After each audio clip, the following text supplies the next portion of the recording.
Agora nós vamos ouvir a fisioterapeuta Ana Carolina Xavier, especialista em terapia intensiva e respiratória pediátrica, professora de RTA em formação, sobre Covid-19, desfechos de uma experiência clínica em pacientes em ventilação mecânica, em oxigenoterapia e em atendimento domiciliar. Carol,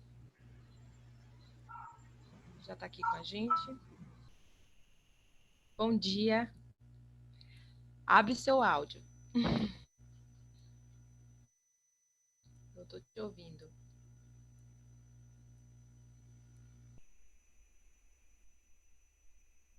Não, eu não estou te ouvindo. Vê se sem fone, tá? Melhorou? Agora sim. Não é o fone. Deixa eu tirar. Bom dia a todos. Eu sou Ana Carolina Xavier. Gostaria de agradecer o convite da Gabi e da Mariângela para participar desse terceiro encontro. É uma honra dizer que eu participei dos outros dois anteriores e estamos aí construindo história com o RTA, trazendo esse diferencial de atendimento que a gente sabe que ajuda tantas e tantas pessoas. A minha tela está compartilhada, eu estou no iPad, eu preciso ir para o PowerPoint para compartilhar a minha palestra, pode ser? Vê se foi. Apareceu aí? Só me confirmem, porque eu saio do Zoom para compartilhar a tela. Tá sim, Tá, Carol. Tá bom, então. Eu vou falar para vocês sobre a minha experiência, né, nos pacientes com Covid-19 e como foi vivenciar, porque quem me conhece sabe que até então minha experiência era com pediatria, pouquíssimas vezes no último hospital que eu trabalhei eu precisei atender adulto, então foi assim, um atendimento rápido, uma coisa simples como uma deambulação, por exemplo. Agora, mergulhar na terapia intensiva adulta é uma coisa que nunca tinha passado na minha cabeça. Se me perguntassem em janeiro, assim, Carol, você assumiria um CTI de adulto? Eu ia falar, tá doido? Minha experiência é toda com pediatria. Como que eu vou assumir um CTI de adulto? E aí veio a pandemia para mostrar para a gente que nada do que a gente planeja é como a gente quer e a gente imagina e a gente espera. Todo mundo teve que se reinventar no meio de tudo isso que a gente vivenciou e está vivenciando ainda, né? Porque a segunda onda está batendo aí na nossa porta. E quando uma equipe que eu trabalhei durante 8 anos no hospital no Rio, foi assumir a chefia do hospital de campanha Lagoa Barra, lá no Rio, eu me vi assim, eu preciso fazer parte disso, eu preciso ajudar de alguma forma esses pacientes com o que eu sei. E eu sabia que esse diferencial do RTA ia fazer muita diferença nesses pacientes. Claro que a parte da ventilação mecânica, eu sabia, a base a gente sabe, da pediatria, eu sempre usei, né, na terapia intensiva pediátrica. Estudei bastante lá, a chefia fez muito treinamento de coisas, por exemplo, como titulação de PIP, cálculo de driving pressure, e você vê as questões que foram muito, que vieram muito à tona, né, da ventilação mecânica na COVID. E aí eu fiquei 4 meses no hospital de campanha e foi aí que eu fiz um trabalho maravilhoso junto com o apoio da Mariângela com o RTA nesses pacientes de COVID. O primeiro contato foi com paciente domiciliar com COVID, que a gente atendeu, a minha equipe começou atendendo no final de abril esses pacientes domiciliares, e é isso que eu vou mostrar para vocês, como foi a minha experiência no hospital de campanha, com esses pacientes domiciliares, e falar também um pouco do que eu passei com a COVID, né? Porque eu tive, não foi leve, digamos que foi moderado, e mostrar essa experiência, compartilhar um pouco disso com vocês, me traz alegria por poder ajudar, mas também o respeito à doença, porque a gente sabe como que ela pode ser traiçoeira e destruir aí vários sistemas do nosso corpo. Essas fotos são fotos que estão aí com marcações, porque são fotos de um veículo de jornalismo mundial que fez uma matéria sobre a minha atuação nos atendimentos pacientes de Covid. E aí eles pegaram o meu antes, né? Antes de eu começar a trabalhar no hospital de campanha, atendendo paciente domiciliar, depois no hospital de campanha e quando eu tive Covid. Então, eles me acompanharam durante esse tempo e fizeram essa reportagem que saiu no The New York Times, rodou o mundo inteiro. E não falava RTA, não falava a palavra RTA, mas falava de uma nova forma de fisioterapia respiratória passiva que estava ajudando muito esses pacientes com Covid-19. E isso é um orgulho imenso, porque poder levar pelo menos um pouquinho, nem que não, tudo bem que não tinha o nome RTA, mas saber que esse reconhecimento rodou o mundo é muito bom, porque a gente sabe que a gente está no caminho certo. Então, nessa primeira foto aqui, deixa eu ver se eu... Não dá, vamos lá. Eu queria escrever, é isso aqui que eu quero. Vamos lá. Nessa primeira foto aqui, é uma paciente que estava em oxigenoterapia, estava na máscara com reservatório, ela estava autoprona, né, que a gente ainda não estava entubada, na verdade ela nem entubou nesse período, depois de 18 dias ela estava indo de alta hospitalar, fez uma febre, e aí pegou uma infecção que virou uma sepse, infelizmente ela não resistiu, mas aqui ela estava pronada, já estavam preparando para entubá-la, e é aquele desafio assim, Carol, vai lá, faz aquela sua mágica, vamos ver se você consegue fazer alguma coisa por ela, porque a gente já está preparando para entubar. Eu falei, tudo bem, preciso desse tempo para atendê-la e vamos ver como é que ela fica. E eu acho que eu tenho a gasometria dela aqui mais para o final, mostro para vocês. Eu não vou compartilhar todos os dados, né? Eu vou explicar para vocês por quê, porque eu estou fazendo...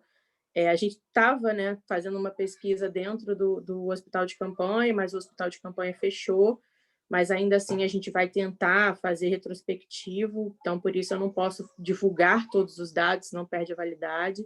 Eu vou apresentar alguns casos desse trabalho que foi magnífico no hospital de campanha.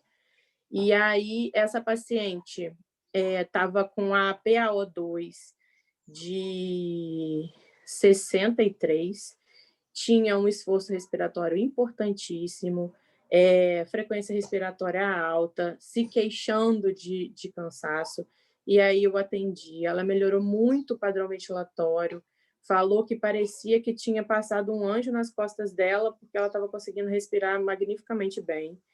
E aí, assim, eu fiquei indo de 2 em 2 horas nela, só que depois, em conjunto com a equipe, para ela não entrar em fadiga, porque dali eu ia embora, ela não ia continuar tendo atendimento com RTA, a gente decidiu colocá-la no catéter nasal de alto fluxo. Disso umas 6 horas depois desse atendimento da foto. E aí ela ficou super bem, respondeu bem ao catéter nasal de alto fluxo. Depois eu fiz a fisioterapia, o RTA associado, né, ao catéter nasal de alto fluxo.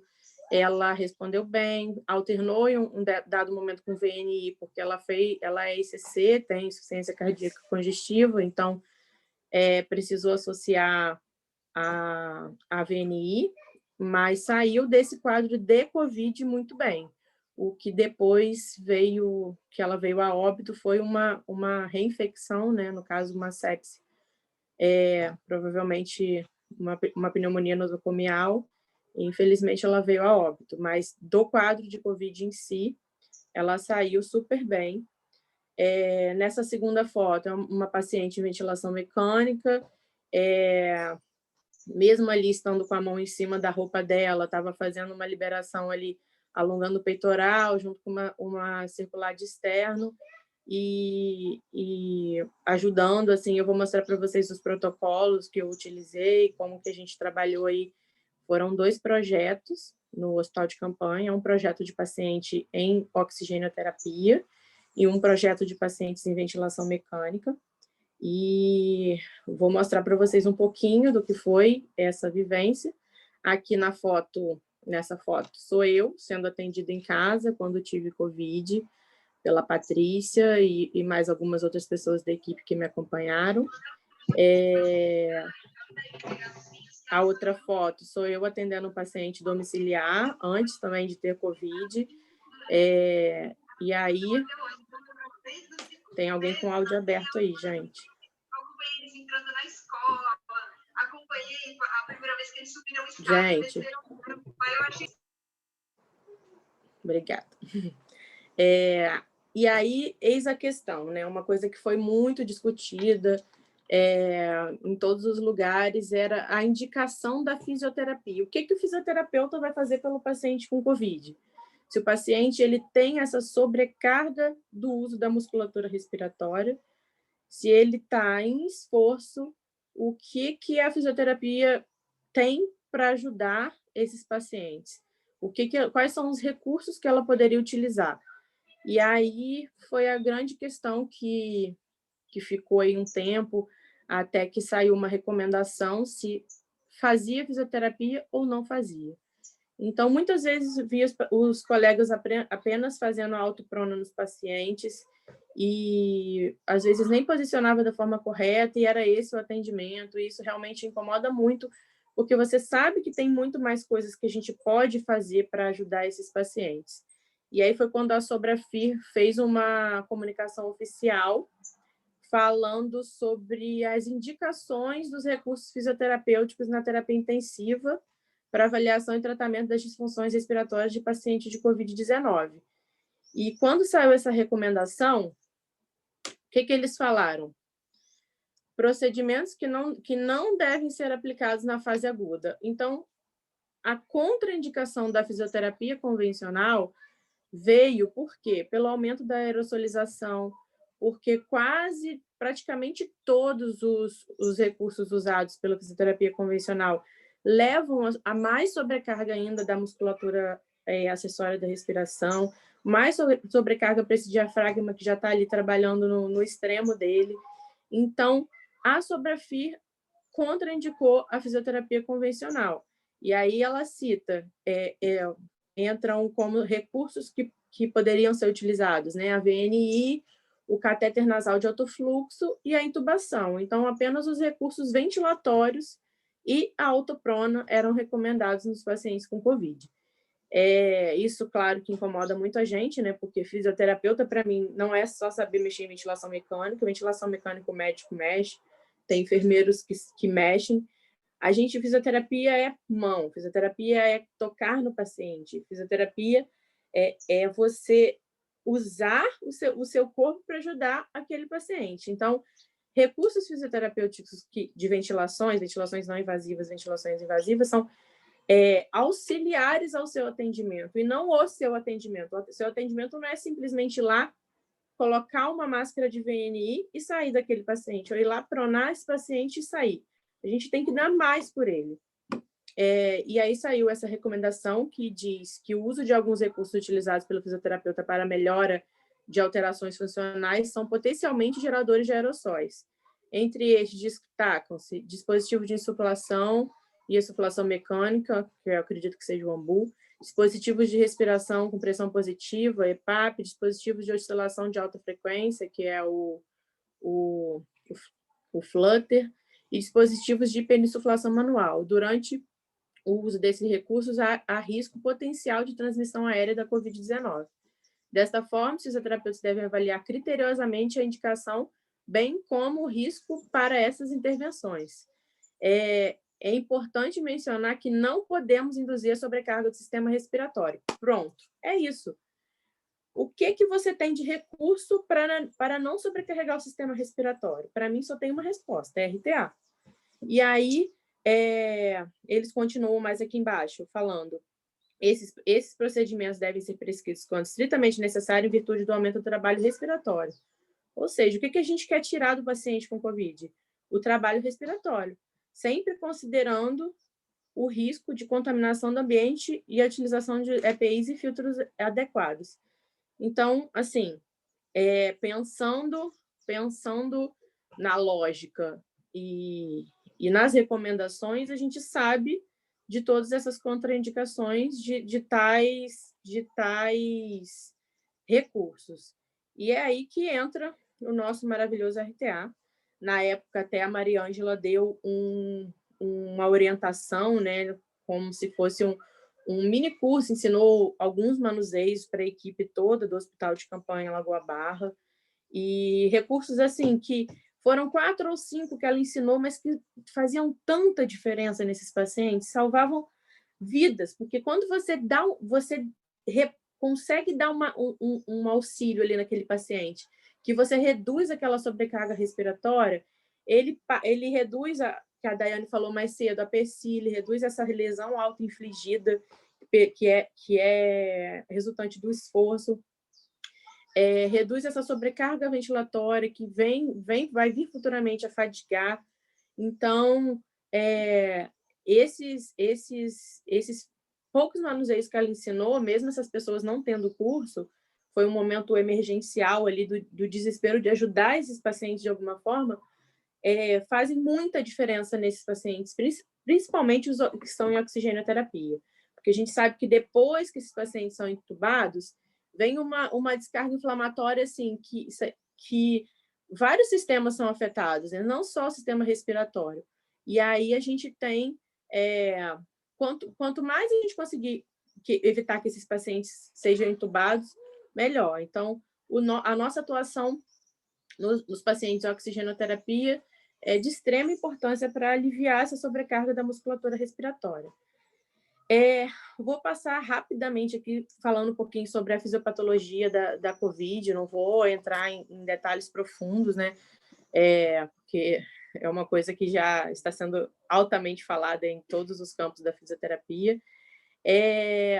O principal, né, são os determinantes de suscetibilidade da contaminação pela COVID-19. Então, a gente sabe que tem várias coisas que estão sendo avaliadas, como tipo sanguíneo, como exposição a vírus anteriores, como vacinas, que existem já estudos em andamento de que algumas vacinas fazem com que o sistema imune age de forma diferente. Então, tudo vai de acordo com essa descarga inflamatória que o paciente vai ter. Se a nossa primeira linha de defesa, né, nossa primeira linha de imunidade, que é mediada ali pelo interferon, se ela consegue bloquear ou receber esse vírus de uma forma com alta resposta imunológica, a gente sabe que esse paciente vai ter um quadro mais leve. Agora, tem vários fatores que são comorbidades, que a gente sabe que influenciam nisso, né? Que é a hipertensão, a obesidade, diabetes, a idade avançada. Apesar de ter visto rapazes de 25 anos que sem comorbidade nenhuma, corpinho sarado, que praticam exercício físico, falecendo, vindo a óbito por COVID. A gente sabe que não é uma regra, mas sim a maior chance de desenvolver a doença de maneira grave são os pacientes que já têm alguma comorbidade. E como quem trabalha principalmente, né, com COVID sabe que a injúria principal ela começa no sistema respiratório, mas quando esse paciente evolui com um quadro mais grave, né, da doença, ele afeta o sistema cardiovascular, sistema renal, fígado, sistema nervoso central, sistema digestivo. Então, a gente sabe que a parte da coagulação, né, influencia muito. Tem muitos casos de AVC, de infarto, justamente por essas questões desses mediadores inflamatórios que estão trabalhando abundantemente ali para combater essa infecção generalizada, digamos. E aí eu vou falar um pouquinho sobre alguns pontos da COVID aqui, que são questões que foram já estudadas, que já foram publicadas. O Gattinone falou, foi mais ou menos em julho a publicação do Gattinone, foi que a diminuição da complacência do sistema respiratório e o aumento do peso pulmonar devido ao edema pulmonar intersticial enquadram um paciente com essas características entre as doenças respiratórias classificadas como restritivas. Então, saber que a COVID é uma doença restritiva faz com que a gente pense, trace um plano de tratamento para esse paciente. Mas a gente sabe, assim, principalmente quem estuda RTA, quem acompanha muito o que a Maria Ângela fala, a gente sabe que essas doenças restritivas podem virar obstrutivas também. Então, é uma complicação a longo prazo. Então, a gente tratar esses pacientes aliviando cada vez mais essa sobrecarga respiratória é o que a gente tem a fazer para ajudá-los nesse momento. E aí, a Maria Ângela, em 2009, falou que nessa classe de doenças respiratórias, nas doenças restritivas, mesmo quando o paciente se encontra em ventilação espontânea, os músculos inspiratórios são incapazes de expandir completamente os pulmões e o equilíbrio de força entre os pulmões e a parede torácica sofre uma mudança com o aumento da retratilidade pulmonar. Então, são conceitos assim que somados, a gente sabe que vão de encontro com o que a COVID precisa tratar, né? E aqui a gente tem mais publicações sobre a COVID que diz que no estágio que são necessários cuidados hospitalares intensivos, o paciente apresenta pneumonia viral, podendo cursar com insuficiência respiratória aguda, hipoxemia e, em sua apresentação de maior gravidade, com síndrome de desconforto respiratório agudo. Essa SARS, né, que é essa evolução. E aí, gente, a imagem aqui sobrepôs o texto, mas são publicações também que eu gostaria de apresentar para vocês, até para a gente saber como que essa doença pode evoluir, que é o que eu vou mostrar do nosso tratamento, né, que é a evolução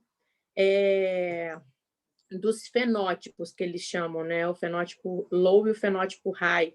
Aqui na imagem a gente mostra, tem aqui um paciente no início do quadro, né? Já tem ali opacidade de vidro fosco, é um paciente que provavelmente ainda tá em ventilação espontânea, e aí aqui a gente vê a evolução desse pulmão para o fenótipo high, que é aquele pulmão extremamente congesto, já ali com doença pulmonar, vidro fosco praticamente no parênquima todo, na parte posterior, então, já tem até uma hepatização já desse pulmão, que com certeza, esse paciente aí já é um fenótipo high, e eu vou explicar aqui um pouquinho para vocês o que quer dizer. Gattinone diferenciou aí esses fenótipos low e high, que na Intensive Care Medicine, que ele publicou, ele detalhou que observações de vários autores estabelecendo os padrões de COVID que parecem depender de 3 fatores.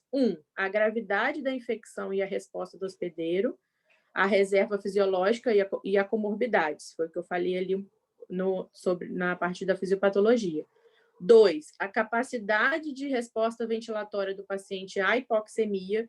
Então, isso provavelmente já vem de um condicionamento. Se esse paciente pratica algum exercício físico, se ele tem uma musculatura respiratória preparada, é claro que isso vai influenciar nesse momento de esforço ventilatório. Então, a hipoxemia, ela muitas vezes pode ser silenciosa, né? Então, por mais que o paciente ali não esteja fazendo esforço, você sabe que existe essa hipoxemia silenciosa, e quando evolui para o esforço respiratório, a insuficiência respiratória vem bem rápido. Então, são fatores que a gente sabe que vão estar diretamente ligados na hora de determinar essa gravidade ou não da COVID. E 3, o tempo decorrido entre o início da doença e a observação no hospital. Hoje que eu digo novembro de 2020, a forma como a COVID está sendo tratada é bem diferente de 24 de abril de 2020, que foi quando eu entrei no hospital de campanha. A gente sabe que, assim, começou... Antes a recomendação começou sintoma, fique em casa. Se a saturação cair de 93 ou tiver esforço respiratório, vai para o hospital. Se a saturação cair de 93 e o paciente já tiver esforço respiratório, ele já está com a doença evoluída. Então, essa resposta ao tratamento, ela vai ser prejudicada. E agora a gente sabe que começou o primeiro sintoma. O quanto antes começar a ir com o coquetel, né, da COVID, que são as medicações que desaceleram a inflamação, que ajudam nesse combate do próprio corpo à infecção, a gente sabe que quanto antes começa, melhor. Por isso que hoje em dia não temos tantos casos graves como tínhamos no início da pandemia. Isso é muito importante porque reduz o número de óbitos pela Covid em si, né? E aí ele fala que a interação entre esses fatores parece levar ao desenvolvimento de um espectro de doenças relacionadas ao tempo, dentro de 2 fenótipos, o low e o high. O fenótipo low se caracteriza por alta complacência, ou seja, baixa elastância, baixa relação ventilação-perfusão, baixo peso pulmonar e baixa recrutabilidade. Esses pacientes não respondem muito bem a pressões positivas altas, a recrutamento alveolar, a PIPs altas. Então, são esses pacientes com fenótipo low. Uma vez que a quantidade de tecido não aerado é baixa. Tecido não aerado são essas partes que eu circulei aqui nesse pulmãozinho, que é a parte, principalmente essa parte hepatizada aqui, que não vão ser aeradas. Tem áreas de atelectasia também que podem existir. Então, esse número de parênquima não aerado no low é menor. E os indivíduos que transitam do fenótipo low para o fenótipo high, outra questão, que nada impede que o paciente que é low vira high. E também quando o paciente está melhorando, ele está no high, ele vai melhorando o quadro pulmonar e vai reduzindo para o low.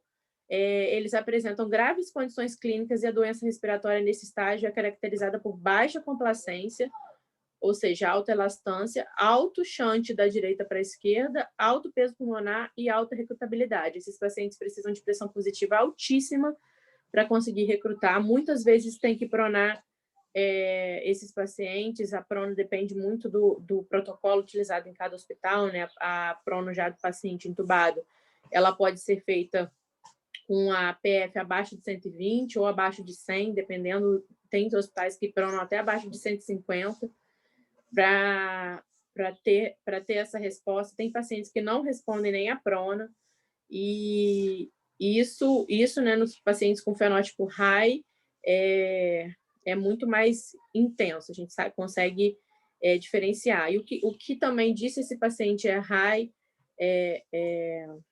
ou low, é a driving pressure, que é um cálculo que se faz para encontrar uma pressão média, né? Como se fosse uma pressão média, pressão de drive, que caracteriza também o diferencial se esse paciente é low ou high. E as complicações pulmonares que a gente tem, né, na COVID, hipoxemia silenciosa, taquipneia, pneumonia viral, tromboembolismo pulmonar, pneumonia bacteriana, derrame pleural. A gente sabe que existem N questões pulmonares que podem vir a existir e desenvolver uma piora, uma sobrecarga nesses pacientes acometidos pela Covid-19. E aí a gente, tendo em vista tudo que eu falei sobre as características da doença, sobre as contraindicações de determinados recursos, o que a gente vai pensar em relação à indicação do uso do RTA na Covid-19? Para mim, assim, não sei se é porque eu sou extremamente fã e uso o método todo o tempo. Para mim é muito óbvio que as indicações do RTA são todas possíveis que a gente possa imaginar para esses pacientes intubados ou não, em ventilação mecânica, curarizados, em oxigenoterapia, em VNI, todas possíveis. Fomos questionados na época do mini curso lá para o hospital de campanha quais são as contraindicações do RTA. E no estudo também que a gente preparou, a gente tinha que colocar as contraindicações do RTA. Desculpa, gente. As contraindicações do RTA e quais as possíveis reações que o corpo poderia ter. E é claro que a gente não vai virar e falar nenhuma, mas a gente sabe que é nenhuma. Qual é a contraindicação do RTA, da aplicação do RTA? Para mim, não existe. Então, assim, esse paciente não sente dor, esse paciente não tem piora do desconforto respiratório, você não vai dar mais sobrecarga, muito pelo contrário, você vai aliviar a sobrecarga, você não corre risco de deslocar um trombo com RTA, diferente de algumas outras técnicas fisioterapia convencionais. eu digo as mais bruscas, tá? Que mexem com pressões extra e intratorácicas. Você não tem nada. Para mim, você pensar em contraindicação do RTA na COVID ou em qualquer outra doença, não existe. Se o paciente tiver dor, não vai ser a dor pelo RTA, vai ser a dor por algum outro acometimento que ele tem. Se o paciente não vai piorar o desconforto, muito pelo contrário, vai reduzir. Então, claro que a gente tem que dizer que o risco é mínimo, né? Porque nada é livre de risco, mas na hora de escrever um projeto de pesquisa, por exemplo, você não pode escrever um projeto não existem riscos. Não. Tudo, claro que por mais que a gente saiba que a técnica é segura, que o método é um método seguro, a gente sabe, tem que descrever que mínimo mínimo ou quase nenhum risco para o paciente. Então, para mim, o RTA foi feito para o COVID também. Então, e atender adulto, fazendo já um gancho, atender adulto foi diferente para mim, porque o adulto relata para você, né, o que está sentindo. Ele diz que está melhorando, ele fala que aquele esforço reduziu, ele diz que está mais leve respirar, que o aperto no peito diminuiu. E então, isso te traz um feedback ali, o paciente em oxigenoterapia, claro. Te traz um feedback imediato sobre o que ele está sentindo, diferente dos bebês, das crianças, que é a sua observação, é o relato do pai e da mãe depois falando, mamou melhor, dormiu melhor. Então, esse feedback imediato ajuda muito na nossa percepção e na nossa elaboração do nosso plano de tratamento com aquele paciente. E agora eu vou falar para vocês um pouquinho sobre como o RTA pode ajudar. O método reequilíbrio tóraco-abdominal surge como uma alternativa no tratamento da COVID, devido à sua abordagem contemplar também técnicas manuais passivas, que não exigem a participação do paciente, e, consequentemente, não induzem ao aumento do esforço muscular ventilatório, ao aumento do gasto energético, além de não gerar dispersão de aerossóis. O método RTA, assim, a dispersão de aerossóis vai ser pela respiração normal. É claro que aquele volume corrente daquele paciente vai aumentar de acordo com que você for fazendo os manuseios. Mas você não vai falar para o paciente, puxa o ar muito fundo, agora solta. Então, ali no puxar o ar fundo e soltar, ele está dobrando o volume pulmonar dele e vai dispersar muito mais aerossóis. Não sei, assim, se alguém que teve vivência clínica com COVID, mas a gente, sempre que possível, a gente pede esses pacientes para ficarem de máscara. A gente sabe que, às vezes, aumenta a sobrecarga e o esforço ventilatório, então a gente tira, mas sempre que possível o paciente ficar de máscara dentro do serviço da terapia intensiva ou da enfermaria, evita a dispersão de aerossóis. No caso do hospital de campanha, né, a gente ficava full time com EPI, então, assim, tinha aerossol no hospital inteiro, porque era um hospital só de COVID. E aí a gente ficava só... Tinha área não contaminada, que é onde a gente se desparamentava e ia comer, ou ia ao banheiro e ia beber água. Mas, fora isso, era full time com os equipamentos de proteção.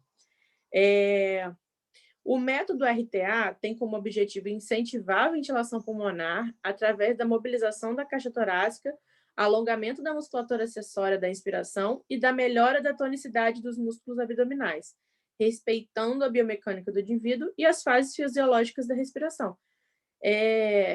A descrição, né, do RTA, por si só, já mostra o que a gente precisa fazer nesses pacientes com COVID, que é essa melhora, essa redução do uso da musculatura acessória, alívio dessa sobrecarga. E aí a gente tem também outro conceito, não, outro conceito do RTA, que é a aplicação da técnica do RTA promove redução do esforço muscular respiratório, desbloqueio da caixa torácica. Esses pacientes, eles enrijecem muito a caixa torácica, se queixam muito de dor costal, dor retroesternal, dor na coluna, né, que eles reclamam de uma forma geral, eles falam como se tivesse alguma coisa apertando o peito entre o externo e a coluna, como se estivesse restringindo o tórax de expandir. Essa queixa é muito comum a gente ver. Inclusive, até pós-Covid, né, esses pacientes às vezes falam que quando termina o tempo da doença, eles continuam com esse quadro de restrição da ventilação. É como se estivesse apertando o tórax e não deixando expandir. Integração entre as atividades respiratórias e não respiratórias, ou sensório-motoras, remoção de secreções das vias aéreas superiores e inferiores, e mudanças no estado físico frente a agressões biológicas e emocionais. É claro que, vendo tudo que a gente via na TV e ainda vê, sabendo que essa doença é devastadora, traiçoeira, quando você sabe que está com a doença, você automaticamente já fica com esforço respiratório, por ansiedade, por medo, e aí você é transferido para um hospital de campanha, porque para mim, você dizer hospital de campanha é você dizer que está numa guerra, a gente está numa guerra contra um vírus. E aí você está ali, você não tem comunicação com a sua família, a não ser a equipe, quando vai lá, pega o celular e liga para a família para você falar com a família. Fora isso, não tem contato, não pode levar telefone. Então, o emocional afeta diretamente no quadro desses pacientes. Muitas vezes, infelizmente, eu vi pacientes sendo entubados porque ficavam tão ansiosos, que não conseguiam mais ficar com oxigênio e evoluíam com esforço. E aí, mesmo fazendo uma sedação para acalmar, para relaxar aquele paciente, aí entrava num quadro de esforço que a gente não conseguia reverter e aí esse paciente tinha que ser sedado e entubado. Então, o emocional afeta muito, até só de saber um positivo é Covid. Pode não ter nada no pulmão que você começa com taquipneia, com esforço e achar que está com falta de ar. Muitas vezes está, mas muitas vezes a gente já avaliou paciente sem nada, sem sintoma nenhum, mas com aquele sintoma de ansiedade que já causa por si só a falta de ar. A ansiedade, independente de Covid ou não, já altera a respiração. Eu vou mostrar para vocês aqui um pouquinho sobre a metodologia desses 2 projetos que a gente fez no hospital de campanha. Um deles foi a aplicação do RTA em pacientes em ventilação mecânica. Eram incluídos no estudo pacientes com insuficiência respiratória grave causada pela infecção do coronavírus em ventilação mecânica invasiva, sedados e curarizados. São provenientes da unidade de terapia intensiva do Hospital de Campanha Lagoa Barra e tinha que ter positivo no PCR ou na tomografia de tórax. Então, o PCR positivo era fator de inclusão desses pacientes na pesquisa. A nossa avaliação, a gente via volume corrente, frequência cardíaca, saturação periférica de oxigênio, a mecânica ventilatória serão realizadas, e da mecânica ventilatória. As medidas serão realizadas antes, né, de começar, com 15 minutos do atendimento, imediatamente depois da aplicação do método e após 30 minutos do fim do atendimento, para a gente ver se esse ganho que a gente tinha durante os 30 minutos de atendimento, ele se perpetuava após 30 minutos após o atendimento, para ver se tinha uma repercussão significativa. A avaliação do volume total será realizada registrando os valores informados pelo ventilador. O ventilador tinha que ser o mesmo para não ter viés na pesquisa, então era um servo S da Maquet, e cada paciente que se encontrava, e o paciente tinha que se encontrar em modo de pressão controlada. A mecânica ventilatória ela é calculada pela pressão de platô mostrada no ventilador após uma pausa inspiratória em modo volume controlado, que é a driving pressure, que eu falei para vocês. É a pressão de platô menos a PIP, que você sabe o quão responsivo à pressão positiva esse paciente é. Então, isso também entrava na pesquisa. Continuando nessa metodologia, o aparelho o monitor cardíaco era o mesmo, um da GE. A avaliação inicial, antes da aplicação da técnica, e a avaliação final são feitas com o paciente posicionado no leito em decúbito dorsal. Então, o paciente pronado também não era incluído na pesquisa. A elevação da cabeceira entre 30 e 40 graus, semiflexão de membros inferiores para promover apoio da coluna lombar na superfície. Quem conhece os conceitos do método sabe que só esse posicionamento da coluna lombar na superfície, o paciente bem posicionado, já alivia um pouco a sobrecarga do diafragma e melhora esse trabalho. Então, por si só, o posicionamento do paciente já melhora a mecânica ventilatória, principalmente os pacientes obesos. Os manuseios são aplicados por um único experimentador, que no caso era eu, com formação e certificação completa no método, e a avaliação era realizada por outro indivíduo, devidamente treinado. A avaliação não era não era avaliação subjetiva, era os sinais vitais e os parâmetros e volumes ventilatórios. Então, isso era anotado por uma segunda pessoa. Os manuseios eram aplicados durante 30 minutos, sendo cada manuseio 5 minutos, e aí a gente usou os manuseios de ajuda inspiratória, abertura do espaço ileocostal, manobra circular do externo, ginga torácica e descolamento dos músculos abdominais, alongamento do peitoral maior, que para ter protocolo, a gente tinha que delimitar quais manuseios a gente ia utilizar nesses pacientes. Essa é a metodologia dos pacientes em ventilação mecânica. E também a gente teve o estudo que foi a metodologia dos pacientes de oxigenoterapia, né, que a parte inicial é mais ou menos a mesma, mas os critérios de inclusão eram pacientes que não tinham critérios de intubação, né, pacientes que eram saturação abaixo de 93, frequência respiratória acima de 28 e relação ventilação-perfusão menor que 200. Então, se o paciente tivesse esse critério já de intubação, que é do Ministério da Saúde, que o Gattinoni publicou também, eles eram excluídos da pesquisa. E aí a gente avaliava os sinais vitais, a saturação periférica de oxigênio, a percepção subjetiva de esforço, que é a escala de Borg, que, na verdade, assim, é difícil explicar, porque o paciente confunde muito, né? Principalmente o hospital de campanha, que recebia paciente do SUS, às vezes com pouca instrução, você explicar que não é o cansaço do corpo, que é o cansaço respiratório. Aí ele diz, mas eu estou há 2 noites sem dormir, então eu estou 10. Não, olha, mas 10 é a sua respiração. Quão cansado da respiração você está? Da respiração, então eu estou 8. E você viu que não estava um 8, né? Mas como é a percepção da pessoa, aí às vezes a gente tem que anotar, por mais que você explique várias vezes como que usa a escala.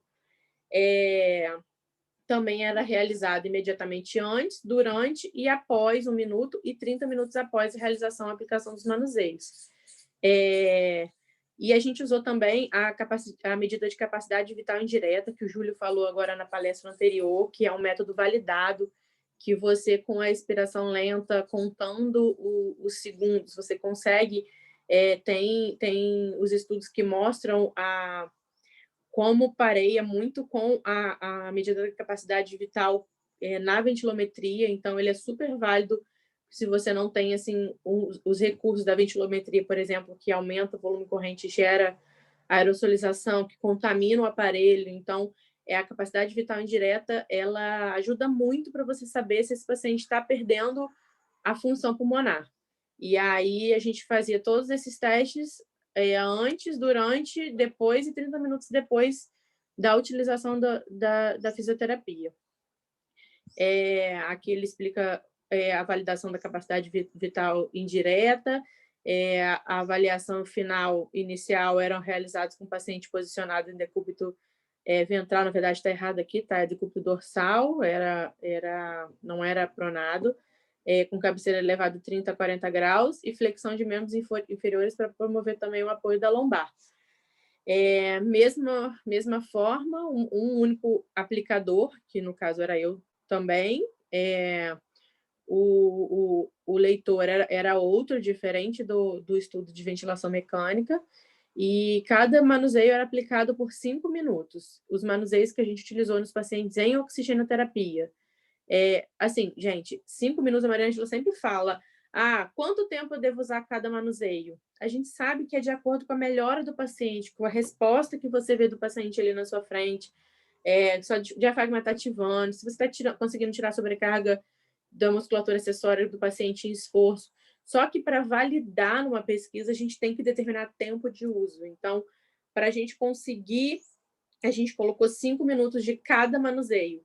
Mas, não, às vezes, assim, eu estava lá no 3º minuto, eu já vi, ó, o paciente já respondeu esse manuseio agora, mas eu tinha que ficar ali os 5 minutos aplicando para ter essa validade científica. Os manuseios eram ajuda inspiratória, abertura do espaço ileocostal, apoio do espaço ileocostal, manobra circular do externo e alongamento dos músculos acessórios do pescoço e peitoral maior. Então, se difere um pouco do paciente em ventilação mecânica. O paciente em ventilação mecânica, a gente notava muito aquele bloqueio da caixa torácica, então a gente incluiu a ginga, e aí, de acordo com a percepção, né, do atendimento, a gente incluiu esses manuseios. E aí agora eu vou mostrar para vocês um pouco desses resultados, né, do que a gente teve de resultado nesses pacientes em ventilação mecânica, em ventilação espontânea, e também vou mostrar alguns pacientes com atendimento domiciliar, tá? E aqui a gente tem os parâmetros que se mantinham os mesmos, né? O paciente em PCV, os parâmetros os mesmos. E aí, o volume, a gente vê o volume corrente, o volume minuto, como aumenta.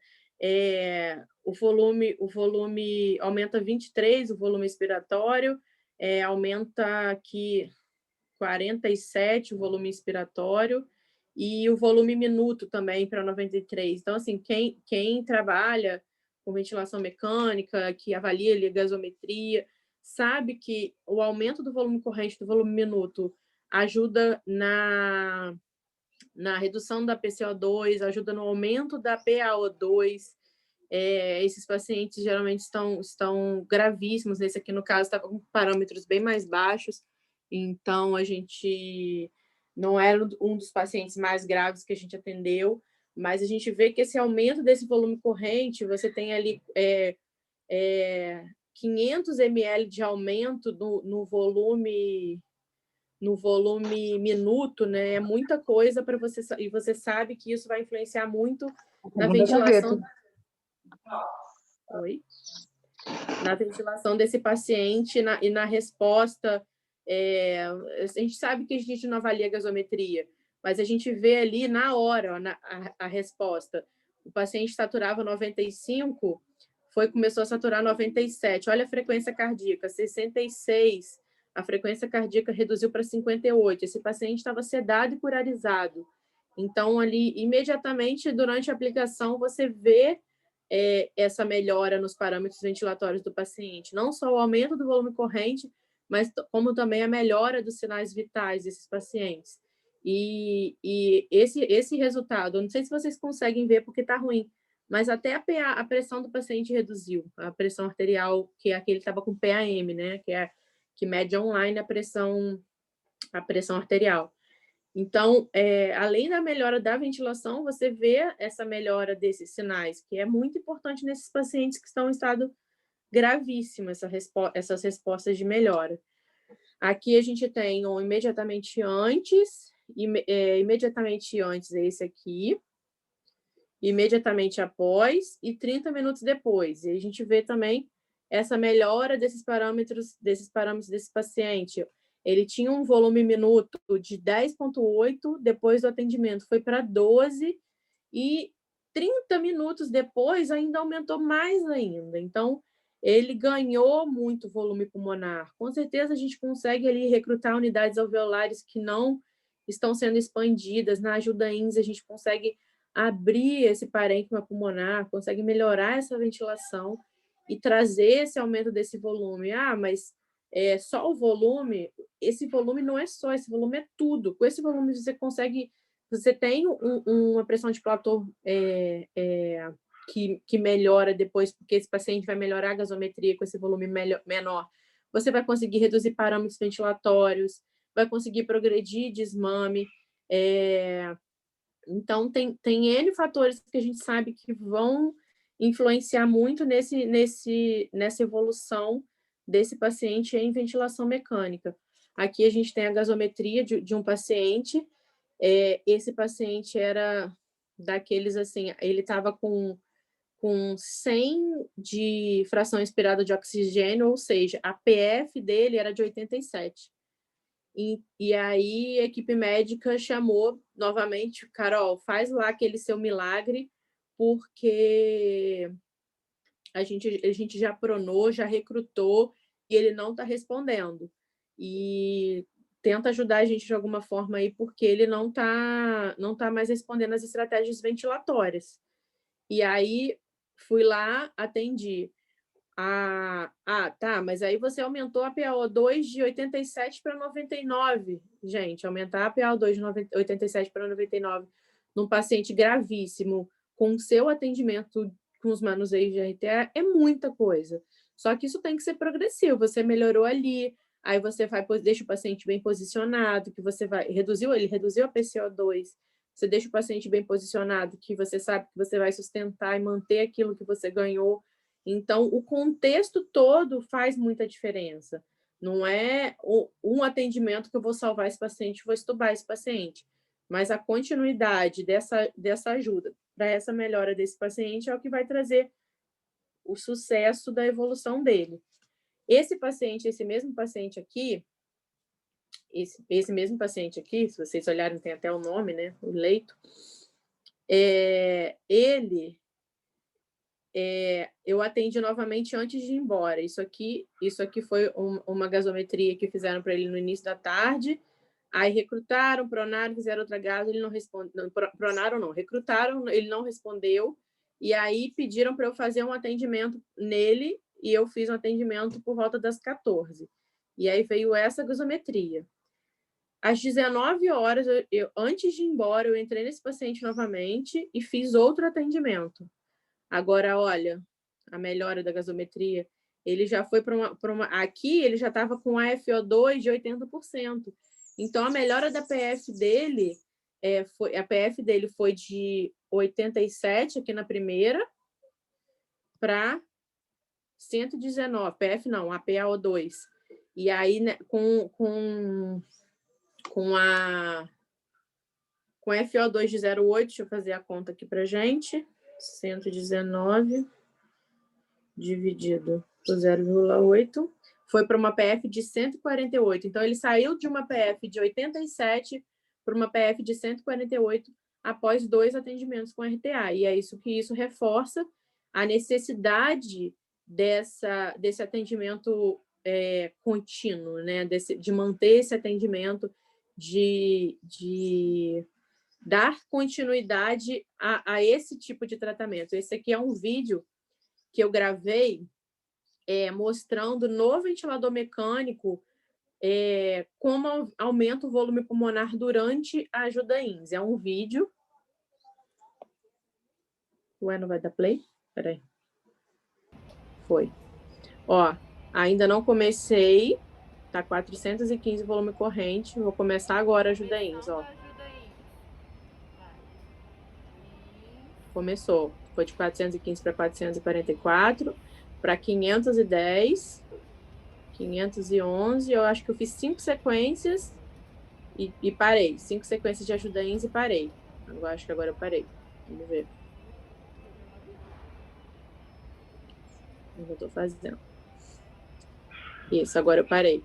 E aí, eu vou repetir novamente. Ó, ele saiu de 415 para 452. Aí eu volto a fazer ajuda INS. E aí você pensar, se o paciente chega a 500 de volume,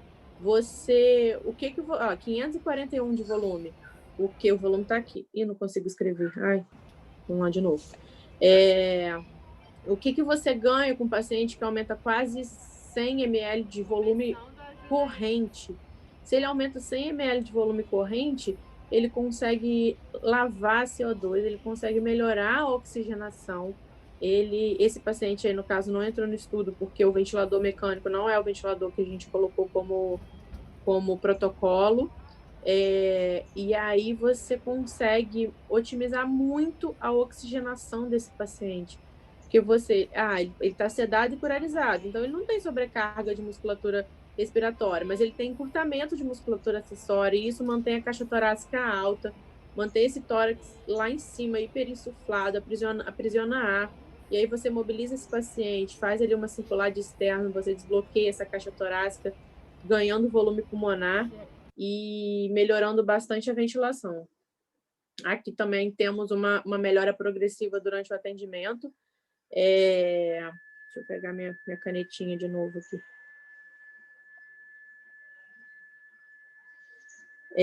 Aqui a gente tem o volume corrente de 381, com volume minuto de 8,4.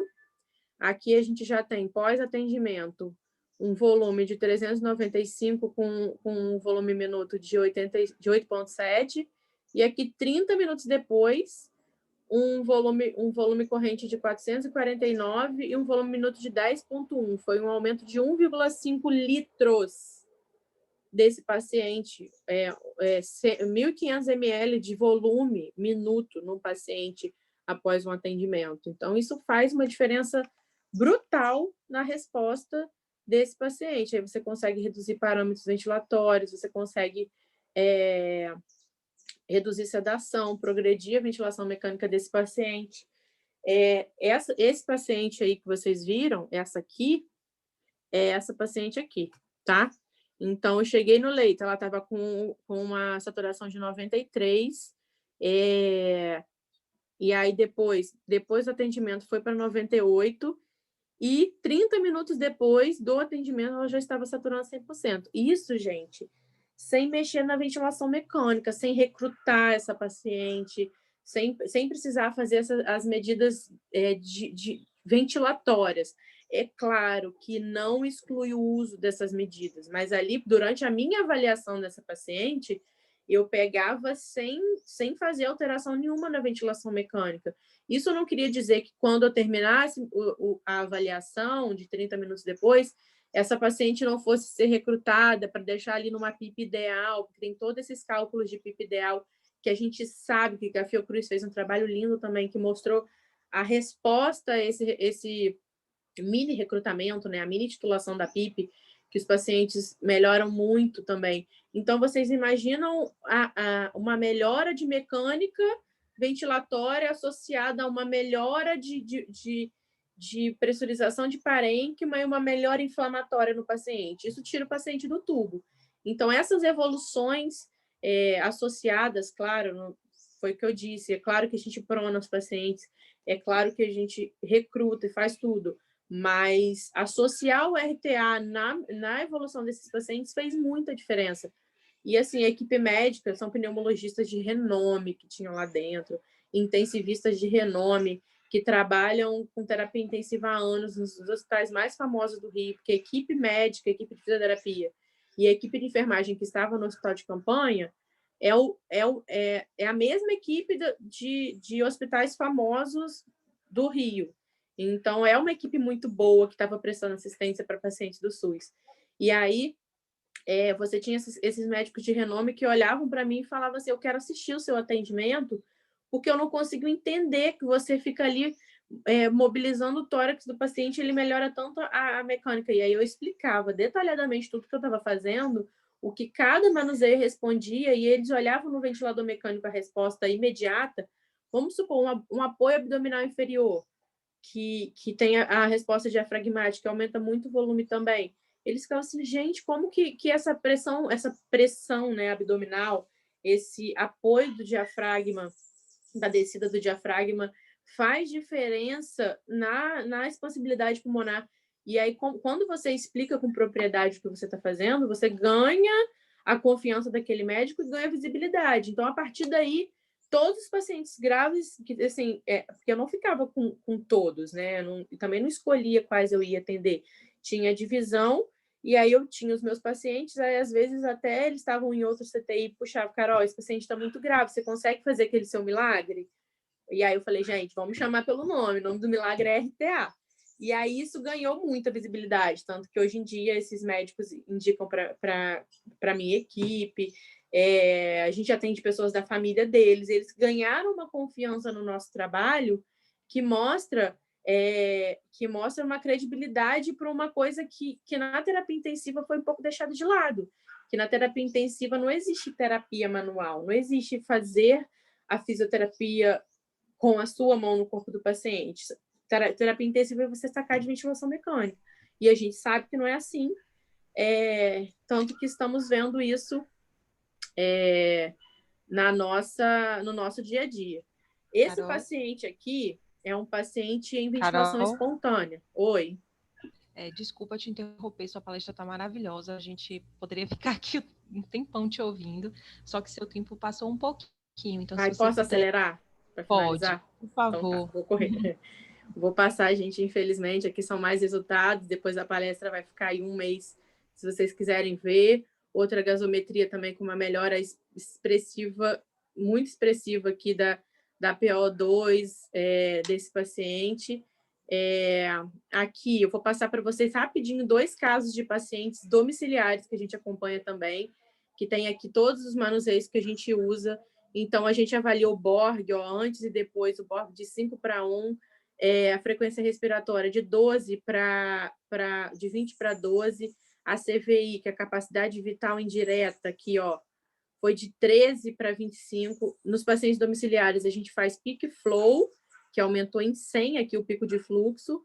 A gente faz PI máxima e PE máxima no manovacuômetro. Então, a gente tem aí desse paciente, ele teve alta hospitalar no dia 28 do 5, depois ele repetiu de novo os testes. Deixa eu ver o dia que ele repetiu. Ele repetiu os testes. Aqui, teve melhora. O peak flow dele estava dando 430. E aqui a gente começou a reabilitação. Mas o que é reabilitação? O atendimento dele pós-internação já é uma reabilitação. A gente começou exercícios ativos associados ao RTA, que são exercícios comuns, digamos, só que pensando na função da biomecânica, no ganho de mobilidade torácica, no ganho de rotação, flexão, e obliquidade de tronco, de descendência obliquidade de descendência das costelas, para ganhar essa mobilidade costal. E aqui no dia 3/7, um mês e 5 dias depois da primeira avaliação, o paciente se deu alta, tá? Ele ficou com 75% de comprometimento, então a gente teria ficado com ele um tempo maior. Mas ele já estava com Borg zero, fazendo esses exercícios ativos, aumentando a intensidade dos exercícios para ele ganhar um condicionamento cardiopulmonar, associado ao RTA, para ele não ter uso de musculatura acessória, e ele subiu lá o peak flow dele para 510, a CVI dele, que no início do acompanhamento era 12, foi para 45, então são respostas extremamente expressivas. Esse paciente aqui é o Alexandre, 55 anos, atleta, praticava todas as atividades que você possa imaginar, ele surfa, nada, faz tudo. 50% de comprometimento da TC, ligou falando que não estava conseguindo fazer nada, não conseguia levantar da cama já no 15º dia de doença, que tossia muito. Aí deu aqui, PI máximo, PE máxima dele de 100, CVI de 59, ele mergulhava por apneia, então, gente, desculpa o barulho. Mergulhava por apneia, então isso favorecia muito ele ter uma CVI alta. Borg de repouso 4.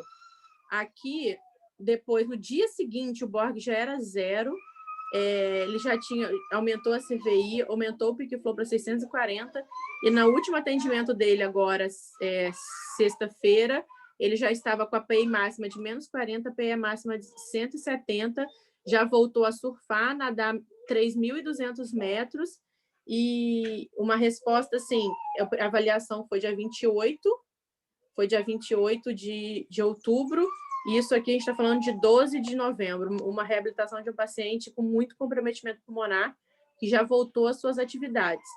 Essas daqui são algumas das matérias que saíram lá sobre o trabalho. Tem um vídeo também falando, que no vídeo fala dessa forma passiva de fisioterapia respiratória, se alguém quiser ver.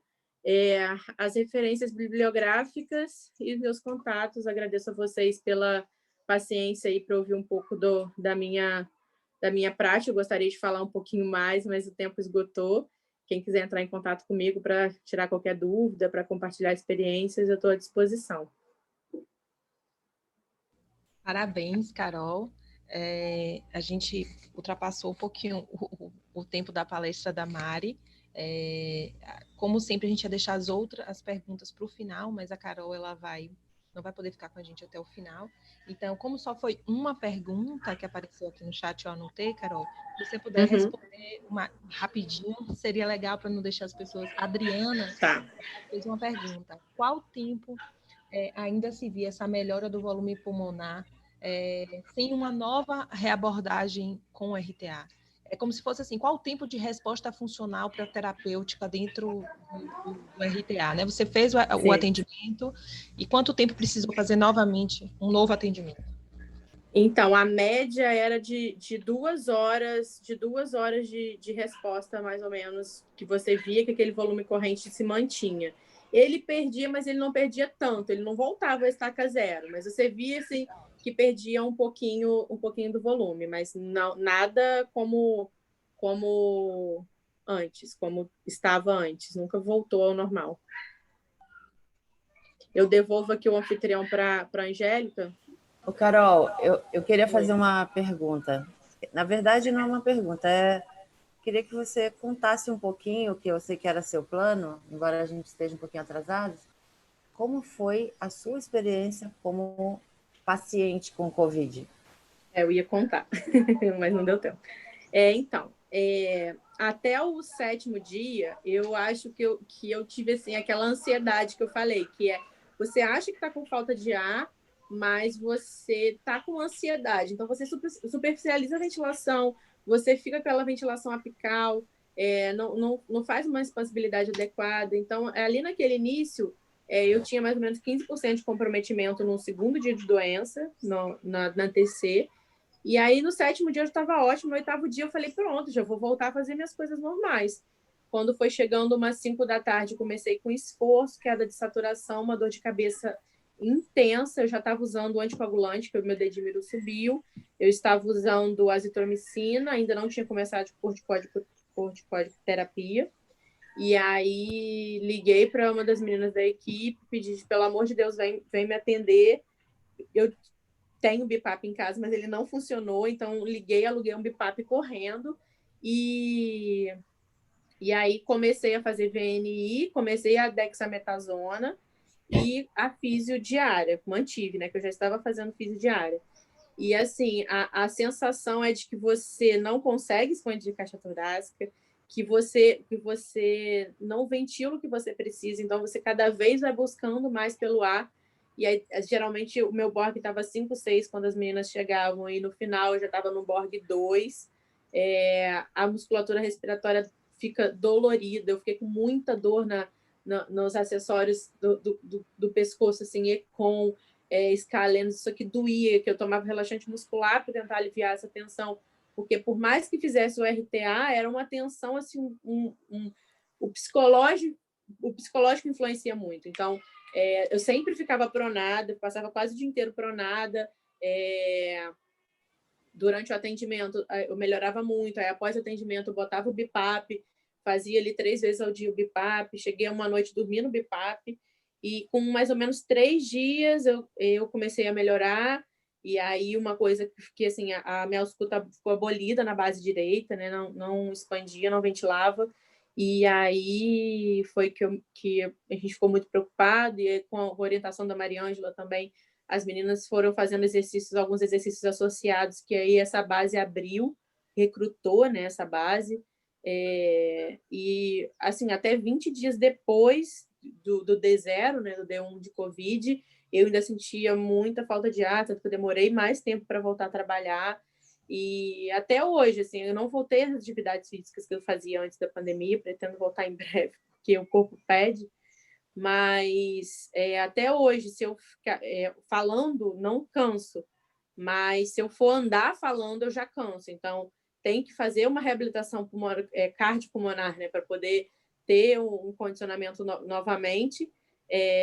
Mas a experiência de ser atendida com RTA é maravilhosa, porque você vê no seu corpo o que você ajuda naqueles pacientes. Então, mudou muito a minha forma, não muito, né, mas mudou a forma assim, da minha tolerância ao dengo do paciente, porque não é só dengo, a gente realmente não consegue. E aí, isso, você se solidariza, não, você fica com mais compaixão do próximo. Então, você se torna um terapeuta melhor depois que você passa pelo que você trata. Então, isso Entende mudou um muito pouco também. mais, né? Sai do lugar quase da empatia para o lugar do outro mesmo, de fato. Sim, sim. O lugar dele um pouco. Carol, Exatamente. só mais uma pergunta rapidinha que tem aqui. Quanto tempo que a Márcia Gouveia fez? Quanto tempo de atendimento para pacientes domiciliares? Eu nunca consegui ficar 1 hora. Sempre vai um pouco mais. Porque a gente faz todos os testes, então isso já demanda um tempo, tem a paramentação. Então, assim, o meu tempo atendendo dá 1 hora, mas dá mais ou menos 1h20 na casa do paciente por todas essas questões de testes e usar os EPIs e afins. Geralmente é esse tempo. Carol, muito obrigada.